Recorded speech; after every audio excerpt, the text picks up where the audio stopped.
Good morning. I'll gavel this in. Today is Tuesday, February 20th, 2024, and you are in the Education Instruction Committee. And now the committee will come to order. And Mr. Clerk, will you please call the roll? Representatives Bain, Sapicki, Chisholm, Cochran, Darby, Dixie, Glenn, Hakeem, Hicks of Washington, Johnson of Knox, Leatherwood, McCalman, Reagan, Todd, White, Vice Chairman Raper, Chair Lady Moody. Madam Chair, you have a quorum. Thank you so much. And again, we welcome you all, whether you're watching virtually or here with us. We're glad you took the time with us today. And so, as usual, we will open with a prayer by our Vice Chairman. I know he's you're right here. Excuse me, Vice Chairman. Will you do that first, please? Thank you, Madam Chair. May we bow in prayer. Lord, we just thank you again for another great day and that you provided for us. And Lord, we bless Madam Chair Moody and each member of this committee. We also ask a special blessing on each one in this room. We know no one's here by accident. That is part of your plan.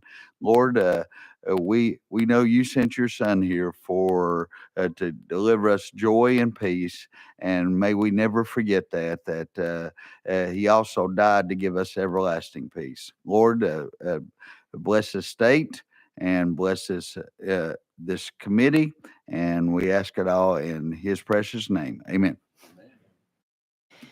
And now, if you'd like to join us in the pledge, please do so.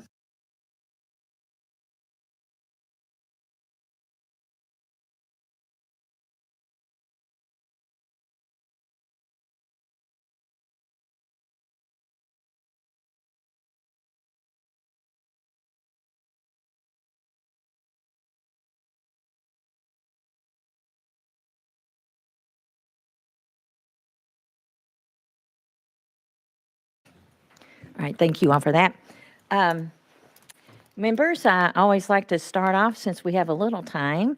Does any of our committee members have any welcoming or announcements they'd like to make? Yes, Representative Dixie. Well, since we have some time, I feel like I can take my time with this one. Uh-oh. Today, Can I redefine that? today is a special day. And today I have my favorite educator here with me, my wife, Erica.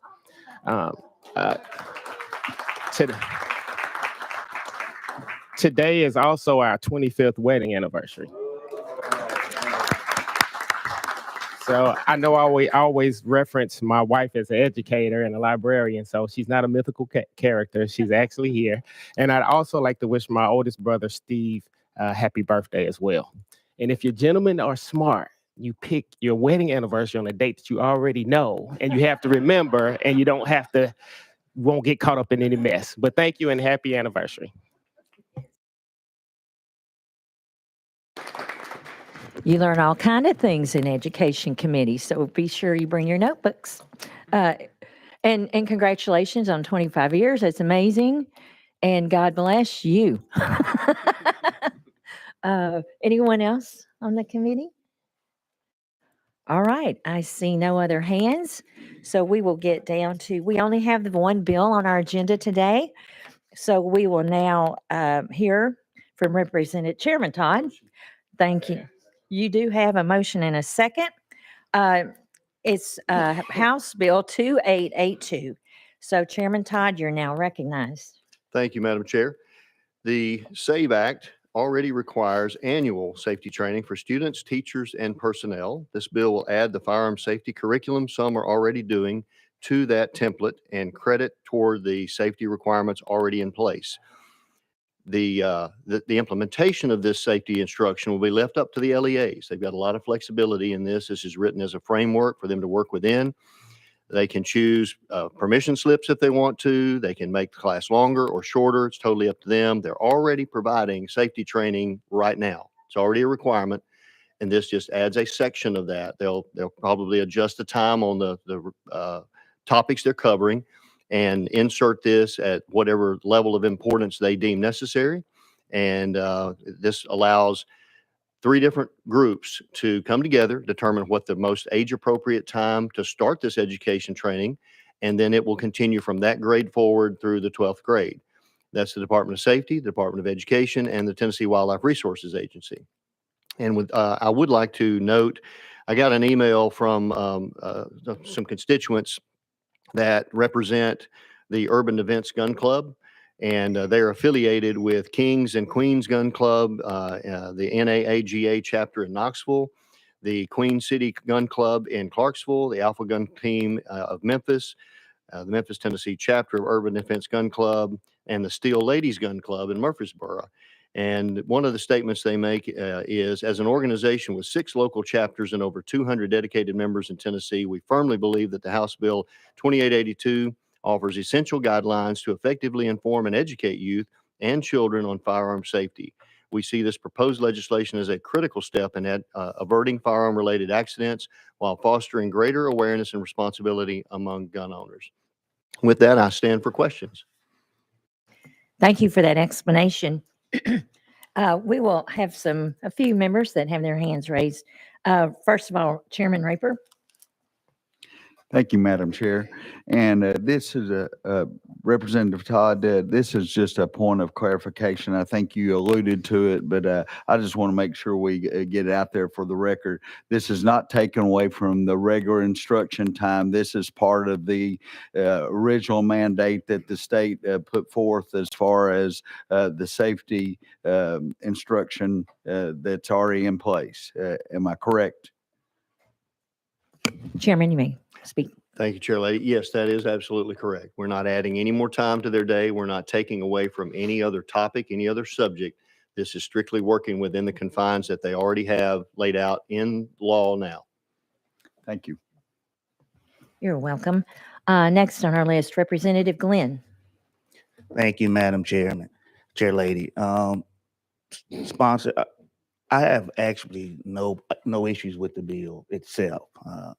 I think anytime you are training or teaching someone about an issue that is affecting kids, that's always a good thing. My question though is, who will actually be doing the training? Is it a licensed teacher, or will they bring in an outside organization to conduct the training? Because my concern would be, if I don't know gun safety myself, how can I teach it? Teachers in most cases are not, qualified gun instructors or something like that. So who would be giving those classes? Chairman Todd. Thank you. And thank you for that question. Within the curriculum that's already required, there's guidelines as to who teaches the safety topics. And this bill does not address that. It doesn't change anything that's already there right now. It will certainly be up to the folks in the school, the administrators, as to who teaches these courses. And it's certainly not about how to handle a firearm or proper techniques or anything like that. This is literally going to be more on the lines of, if you see a gun, tell an adult. And that's the general concept that I think all of these type courses are going to have. And again, our Department of Safety and Department of Education and Tennessee Wildlife Resources Agency are tasked with putting that together so that it's not branded. There's no political leaning or anything like that. It's just straightforward. What do you do if you see a firearm? And that's the whole purpose of it, is just to reiterate that year after year through their school career, to make sure that is ingrained in them. And I think this is definitely going to save some lives. So thank you for that question. Representative Glenn. Thank you, Madam Chair Lady. And again, thank you for that answer. I'm just concerned that, and again, I'm going to vote for the bill, right? So don't think I'm not. I'm just concerned that when we talk about teaching firearm safety, it needs to be from a professional, someone who is actually skilled at firearm safety. It's easy for a student to say, hey, and go tell the teacher. But if that firearm is loaded, or it's, in some kind of capacity where it could be used at that moment, someone needs to know how to properly break down that weapon, unload it, retract the chamber, the round from the chamber. So I would ask that you look at that and see if there's a possibility that an outside agency or someone who's actually trained at training weapon safety would be the one to give those kind of classes. So again, thank you. And thank you, Madam Chair Lady. Chairman Todd. Amy. Just as a follow-up, I appreciate that comment, and we want to leave as much flexibility to the LEAs as possible, and so I don't address that. Many of them are already doing this course of instruction, and so I think they'll share information with each other as to what the best methods are and the best avenue for getting this into the classroom. So I appreciate those comments. That will mean a lot, I think, as they make that decision. Representative Johnson. Thank you, Madam Chair. So I guess I want to clarify, do we want just the 5 concepts to be read to the students and that's it? Or do we want the students to learn those 5 concepts? Chairman Todd. I would hope that these concepts, as well as any others that are already being practiced by LEAs, would be part of the students' base knowledge, that they take this within themselves as just a common sense, matter of fact, everyday practice. That would be my goal. Okay, and so I think that if you're reading it, I think you're right. You need to teach it. However, we can't pretend like we're not adding something to a teacher's plate if she's got to teach all 5 or he have to teach all 5 of those concepts. As soon as you introduce the topic, there are going to be so many questions. If you've been in a classroom with kids and you bring up a topic that's new or interesting or important to them, this is going to take them some time. You're going to have to discuss it. You're going to have to answer questions. You're going to have to review it the next day. So we cannot pretend like there's not some education taking place and this is going to take up time in the classroom. We can't pretend that's not true. And I think if you're adding something to a teacher's plate, you need to remove something else because their plates are full. Their plates are full. It also says in this bill, to what appears to me, that they are required. Every student and teacher and staff member is required, which means parents can't opt out. I too talked to families in this last week about this bill.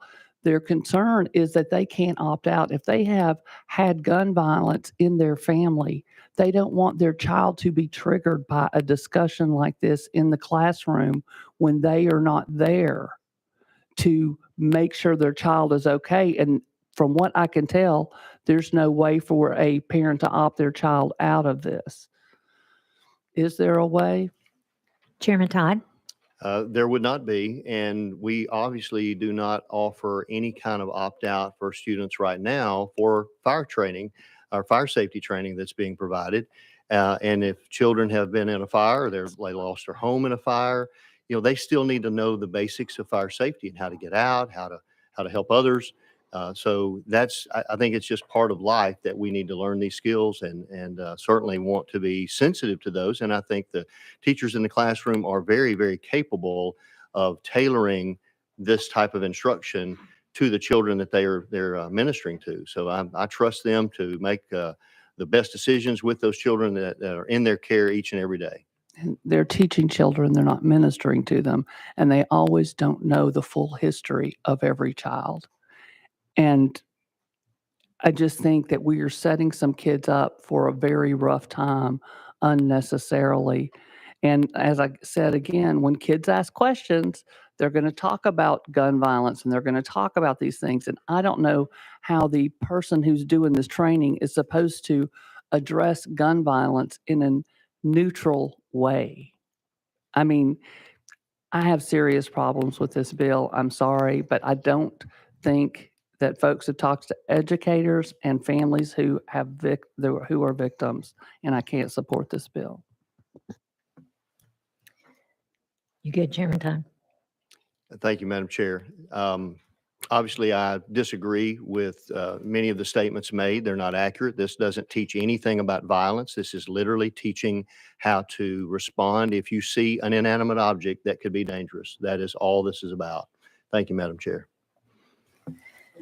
On our list next, we have Representative Dixie. Thank you, Madam Chair. My question is about, I have two things. One, who determines the appropriate grade level to start this, and what's the criteria for it? Chairman Todd. Thank you, Madam Chair. The Department of Education, the Department of Safety, and the Tennessee Wildlife Resources Agency will all get together and determine what is the most age-appropriate time to start this training. Then it will continue all throughout the rest of their K through 12 career, whatever that starting year is. And they will also, within the guidelines of this bill, determine what that curriculum looks like and how to implement it best. And then there's a lot of flexibility in here for the LEAs, again, many of which are already teaching this, to put that into their day, put that into the required teaching that they already have in place. Representative Dixie. So technically, because there's no criteria, they could really start learning this in pre-K and have to have this for all 12 or 13 years if they start at pre-K. Chairman Todd. If those entities determine that kindergarten, first grade, second grade, whatever their starting point is, if they determine that's the most age appropriate time to begin this, then that's when it will start. It will be up to those three agencies. Excuse me, Representative Dixie. One last question. I just want to switch gears again. My colleague brought up a good point about the opt-out. Is like sometimes some parents may not want their kids just even talking or touching or introduced to guns at all. And I think there should be some kind of provision for opt-out, especially for people who have for religious reasons. I understand what you're saying. If you see something, say something, the concept, but I think you should have an opt-out. If we have people that can opt out of reading books, then we should be able to have someone to opt out of this if they don't choose it's appropriate for their child. Because I Chairman- thought we believed in parent Excuse me. choice. I'm sorry, Representative Dixie. I'm finished. Sorry. I'm sorry. Chairman Todd. Thank you for the comments. We believe in protecting children, and that's what this is all about. All right, No next on answer. our list, Representative Ben. Thank you, Madam Chair Lady. So I probably haven't said this in this committee, but in the health committee, I'm a licensed social worker. I went to graduate school for social work, but in social work, you can choose two directions. You can be a micro or a macro, which means that you focus on systemic issues. And I think the biggest revelation I've had in my short tenure in the Tennessee legislature is that we are putting Band-Aids on much larger, broad issues in terms of addressing systemic problems like gun violence. And so I do agree with Representative Glenn's misgivings in terms of that there should be an agency providing this training outside of educators, as well as Representative Johnson's criticism that parents aren't going to opt out. So I will not be voting yes for this bill. Next on our list, we have Representative Cochran.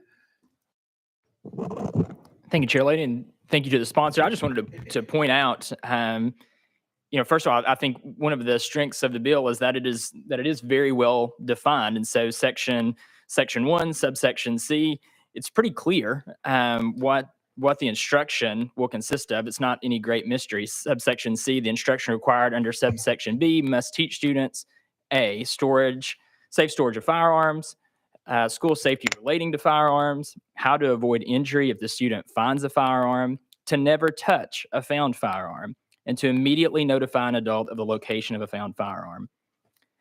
It all seems pretty commonsensical to me, and certainly that, again, that's as you mentioned earlier, you'd want them to know safety and hazards related to a fire, related to traffic, related to anything that could harm or kill a child. And so I think the chances of someone seeing a gun, a minor seeing a gun at some point is that's a reality of life, as you mentioned earlier. And so knowing what to do if you see that is very important. And again, I appreciate the very defined guardrails you have. It's very commonsensical to me. So I will be in. Thank you. Representative Reagan. Thank you, Madam Chair. To address some concerns about who would be teaching this, I would remind my colleagues that we as a General Assembly have spent a great deal of money putting SROs in almost every school in our state. And those gentlemen or ladies are trained specifically in firearm use and safety, and they're available as a resource within that school. In addition to that, a number of teachers are former veterans who are trained and hunters who go through hunter safety training. There's plenty of people who have the training available to be able to advise them.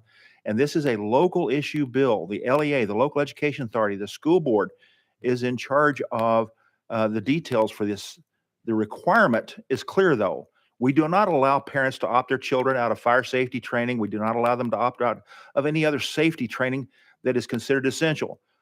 Opting out of a fire drill or opting out of traffic safety training or any other kind of safety training is ridiculous. This is about protecting the children, keeping them safe.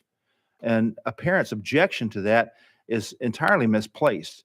It would be the equivalent, for example, of us saying to an Amish parent, because they prefer to ride in a horse and buggy, that their children shouldn't be trained on how to cross the street with automobile traffic. Safety is safety. Opting out of it is ridiculous. I am in full support of your bill, and I encourage everyone on this committee to vote for it. Thank you, Madam Chair. Thank you, Chairman. Chairman White, you're next. Thank you, Chair Lady. And I'd also like to lend my support to Representative Todd's bill. Having taught school and also a principal, it's very important to our children, to learn all the things about the facts of safety. And, item C1D, to never touch a firearm. We hear stories all the time where a young child will pick up a firearm and not realizing with the safety and all that, it goes off and either shoots them or kills one of their friends.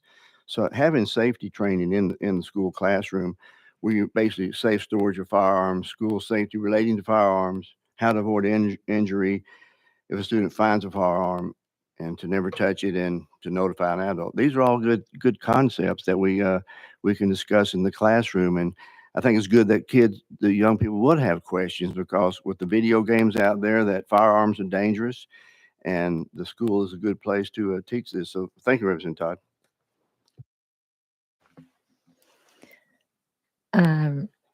Representative Johnson again. Thank you, Madam Chair.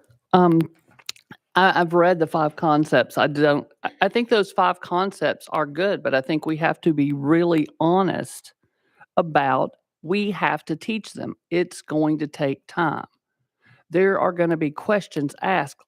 Those kids will ask thousands of questions in every grade level, and you're going to have to answer those questions. And so some of the topics you may not want discussed are going to come up.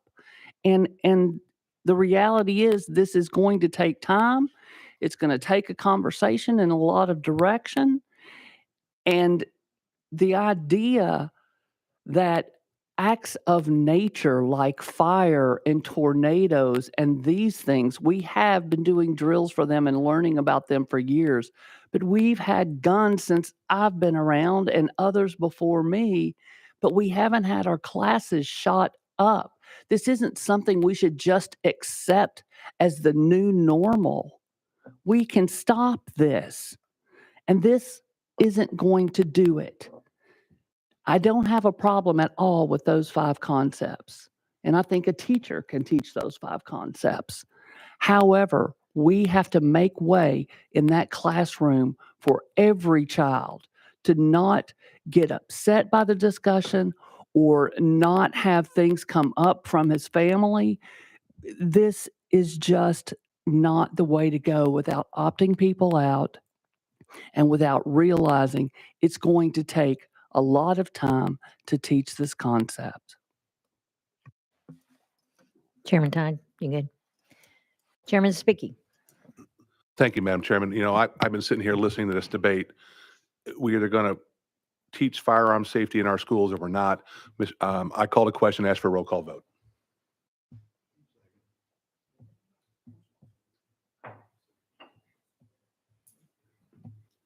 Second. Yes, sir. Can a member of the committee ask for the roll call vote, or is just the sponsor? No, we can't. As long as they have Three members. Okay. Roll call vote. I see 3 hands go up. And roll call vote has been requested. Yes, It wasn't that I was against the roll call vote. I just want to know the rule. That's I'm all. sorry. Mr. Clerk, will you please take the roll? Take the vote? Sorry. Representative Bain. No. Representative Bain votes no. Representative Sapicki. Yes. Representative Sapicki votes aye. Representative Chisholm. Aye. Representative Chisholm votes aye. Representative Cochran. Aye. Representative Cochran votes aye. Representative Darby. Representative Darby votes aye. Representative Dixie. No. Representative Dixie votes no. Representative Glenn. Aye. Representative Glenn votes aye. Representative Hakeem. Representative Hicks. Representative Hicks votes aye. Representative Johnson. No. Representative Johnson votes no. Representative Leatherwood. Aye. Representative Leatherwood votes aye. Representative McCalman. Representative Reagan. Aye. Representative Reagan votes aye. Representative Todd. Aye. Representative Todd votes aye. Representative White. Aye.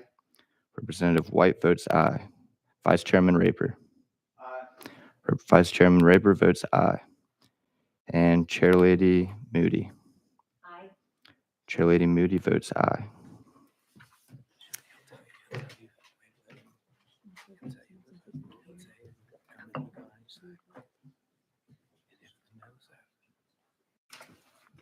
I got 12 to 3.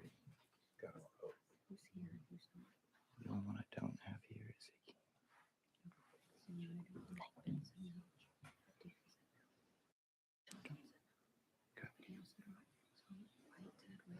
Yep. Madam Chair, you have 12 ayes and 3 noes. The ayes have it. House Bill 2882 House Bill 2882 will be recommended to calendar and rules. And seeing nothing else on our agenda, the committee is now adjourned. Thank you.